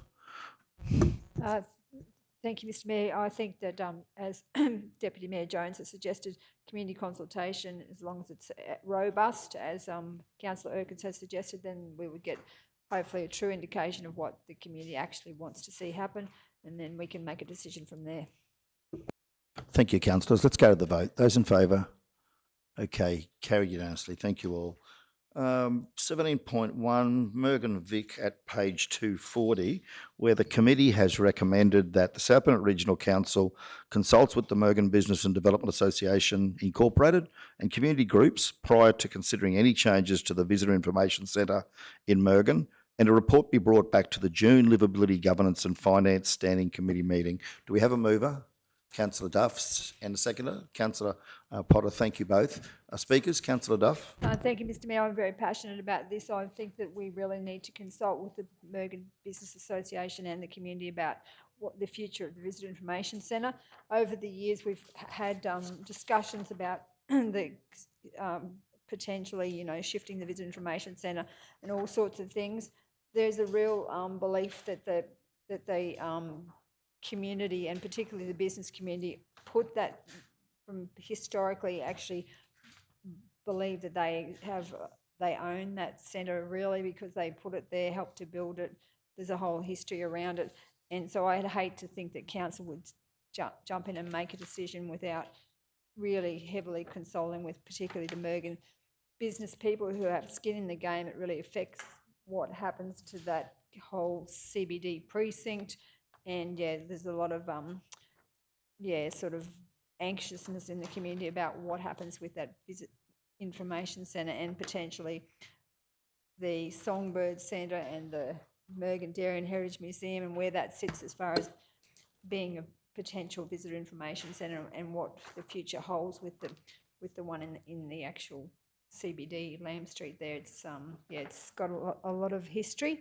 And there's a lot of people concerned about where we go with this. So very keen to see that we do robust community consultation. Thank you. Further speakers? Councillor Shoemaker. Thank you, Mr Mayor. I just had a question, just in relation to this one. It was my understanding that we're not closing the centre as such. We simply recognise that we haven't got enough volunteers to fill a roster to keep it open for the number of hours that we need to keep the centre accredited. And that the purpose of the conversations that we were having was to discuss that the Visitor Information Centre wouldn't be accredited because we haven't got enough volunteers to man it. CEO Mark, am I right in my view, or were we going to discuss something else with them? Okay, just bringing up the previous report, Councillor. The Visitor Information Centre, Mergen Visitor Information Centre. So the report from the earlier standing committee was that the centre is currently open 20 hours per week and is likely to reduce to 12. Accreditation is 42 hours a week and open 7 days. After COVID now, we have had a grace period across all the visitor centres, so it will not cease to be an information centre, but we can't maintain accreditation. Now, the resolution isn't in contradiction to that. We can happily consult, and certainly the points that have been raised, talk to the more people, the better. We've run the media campaigns, we've put out the call for voluntary staff, we've done quite a few things. So, but this is the first one that fail's not the right word, but it is unable to maintain its accreditation. So that's out of our control, that it will be an information centre. What council chooses to do with it after the consultation, well, that will be a decision at that point. But the original report was, yes, bringing to council's attention, this one can't maintain its accreditation. Yeah, thank you. I thought that was the case. So certainly welcome the opportunity to discuss with the community how they would like to see that centre positioned into the future. So thank you very much. Further speakers? Anything to close? Councillor Duff? No, happy to go to the vote. Those in favour? Carried unanimously. Thank you all. Okay, we're up to 18.1, reconfiguration of a lot.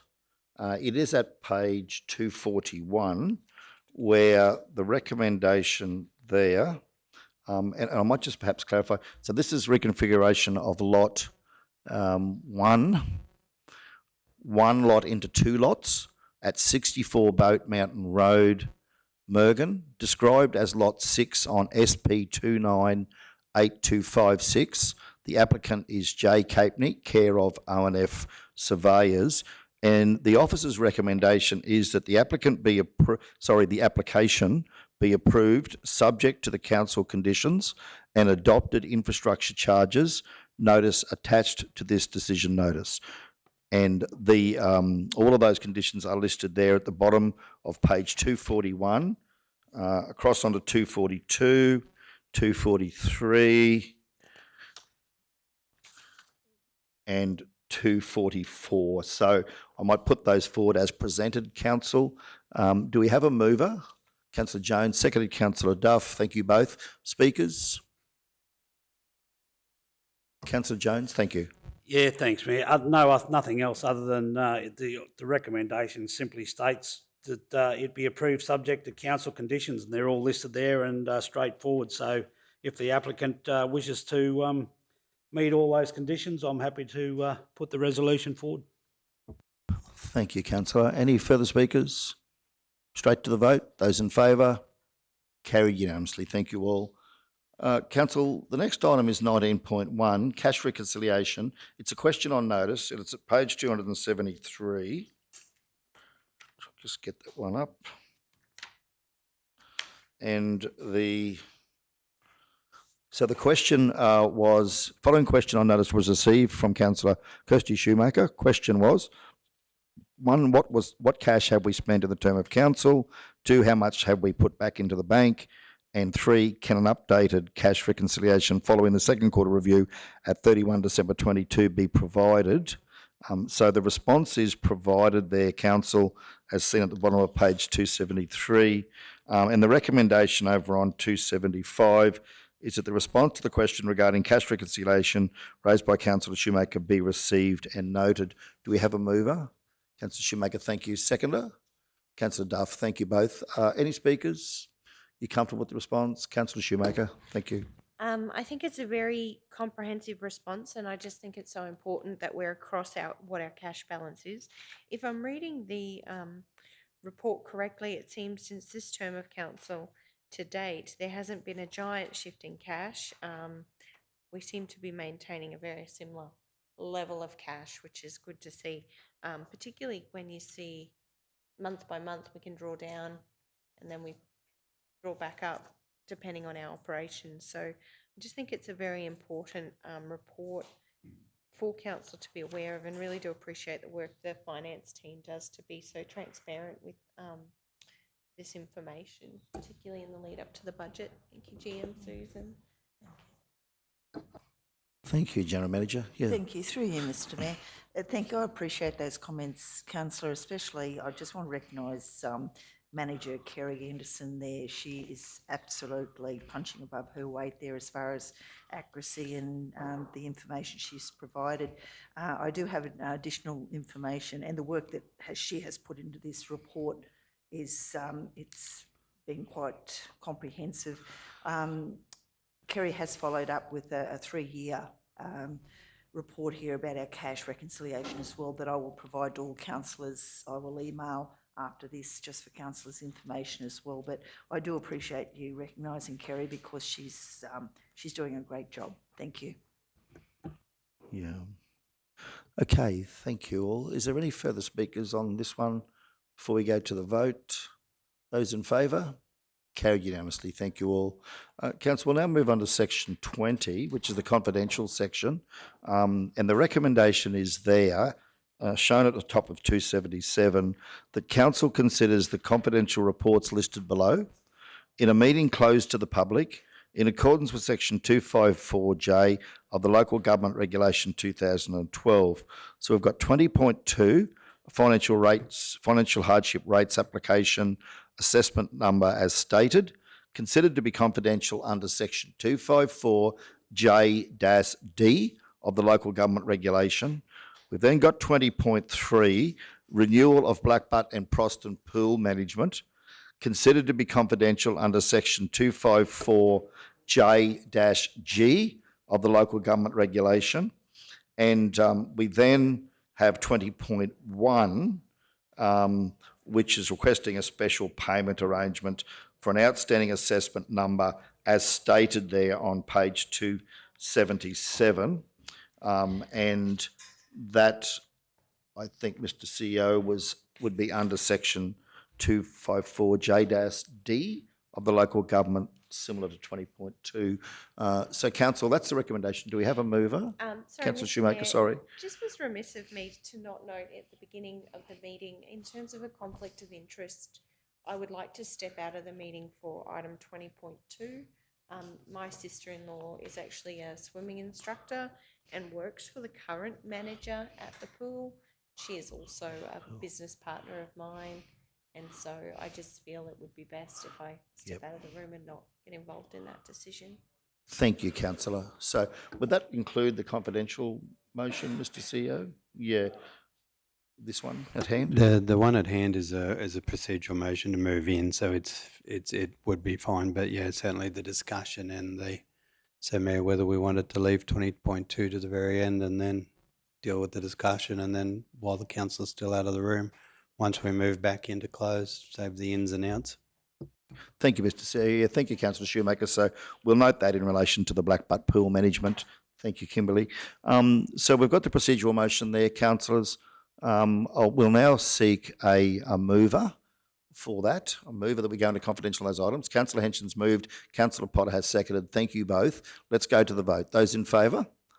Carried unanimously. Thank you all. We'll now go out into closed session. Back to open council all. I now move a procedural motion that we deal with item 20.3, renewal of Blackbutt and Proston pool management as the next item on the agenda. We have a seconder, Councillor Henson. Thank you. Those in favour? Carried unanimously. So the recommendation there, Council, is that, and we'll just get that up on the screen for everybody, that South Burnett Regional Council advertises the management of the Blackbutt and Proston swimming pools via the tender portal for a further 3 years. Do we have a mover? Councillor Duff, seconded Councillor Potter. Any speakers to the vote? Those in favour? Carried unanimously. Thank you all. We'll now bring Councillor Shoemaker back. Thank you, General Manager.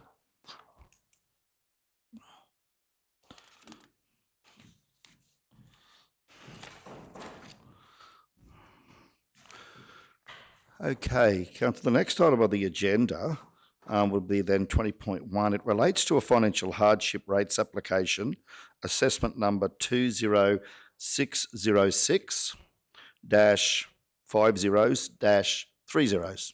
Okay, so that's the assessment number we're looking at here. This has been through a committee meeting where the recommendation from the committee is shown on 278 of Council's agenda, and we'll now seek a mover for that as presented. Have a mover? Councillor Potter, thank you. Seconded, Councillor Duff, thank you. Any speakers in relation to that motion? If not, we'll go to the vote. Those in favour? Carried unanimously. Thank you all. And the final item is financial hardship rates application for assessment number. We'll get this one up on the screen here as shown. This one is assessment number 31601-50-000. I'm not sure if there's a term for 5 zeros. Is there triple, quadruple? Mr. CEO, you might know that one. But anyway, that's the assessment number, Council, and the recommendation is shown on screen now and is at page 4 of the confidential agenda. Recommendation is as seen there. as presented, items 1 through to 7 in relation to that particular assessment. Do we have a mover as presented? Thank you, Councillor Potter. Seconded, Councillor Duff. Thank you. Any speakers? We'll go to the vote then. Those in favour? Carried unanimously. Thank you all. Council, that now brings the meeting to a close for the day. Thank you all for your participation. Thank you for those who joined us, for staff, for your input, and those of the community who joined us. And we'll call the meeting to a close, and I wish you all a wonderful rest of day. Thank you all.